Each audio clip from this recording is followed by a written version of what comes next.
Quand j'ai débuté, j'étais la personne qui est prête à manger tout style de danse. Moi, je me dis pas, comme ils disent, real hip-hop, parce que être dans le vrai hip-hop, c'est être dans une petite bulle. Et en fait, quand tu commences à être polyvalent, bah, t'ouvres une porte. Pour moi, le fait d'être en contact ou d'avoir communiqué en danse avec une autre pratique, ça a été un grand enrichissement et une grande ouverture. C'est tout à fait ça, on se dit « Ah ben tiens, il y a une possibilité là, puis ah bien tiens, il y a ça aussi ». Et tout d'un coup, il y a un éventail de mouvements, de choses, d'interprétations, de couleurs qui s'ouvre et qui est complètement inattendu.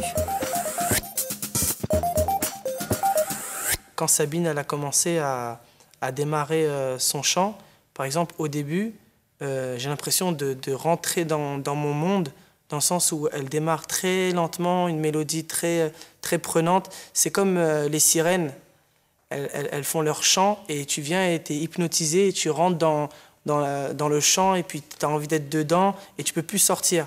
Et le jour où j'ai commencé à travailler avec Sabine, j'ai tout de suite perçu ça. Et par contre, quand on fait l'enchaînement avec la cantatrice, je me suis tout de suite vu comédien.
Dalla porta d'Oriente lampeggiando il cielo usciva e le nubi coloriva l'alba candida e lucente e per l'ore rugiadose apria gli spargiarose e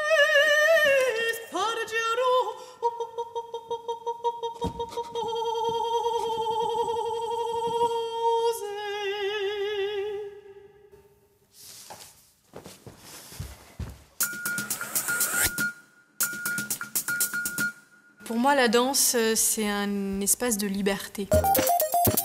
C'est mon jardin secret et c'est là où j'ai réussi à mettre tous mes problèmes. C'est-à-dire que tous les problèmes que j'ai dans ma vie, je les mets dans ma danse. Et c'est comme ça que j'ai réussi à en faire mon personnage. Je dois rentrer dans mon monde et après ouvrir pour que les gens rentrent dans mon monde.